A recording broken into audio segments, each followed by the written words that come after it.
絕對冇諗到喺橫琴單價只需要17000嘅單價就可以攞低呢套房啦。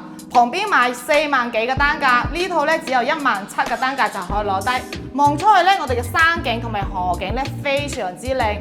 呢個房咧你可以辦居住證，1000多行通往我哋澳門嘅，同埋可以辦開公司。嗱，旁邊呢度咧係一間房，再過嚟呢度咧係我哋個衛生間嚟噶啦。呢個係儲物間，旁邊係我哋嘅衛生間。啊，呢個空間咧都好 OK 嘅，4.9米嘅層高。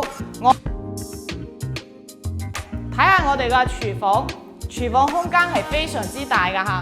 如果自己住咧，做投資咧係非常之合適噶。我哋再去2樓睇下，佢呢套房咧去我哋橫琴關口咧，只需要10分鐘嘅車程就可以到噶啦。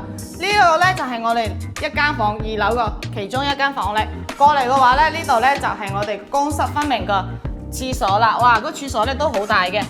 啊，再過嚟咧就係我哋呢個房間，呢個係一個房間，旁邊咧仲有一個房間嘅。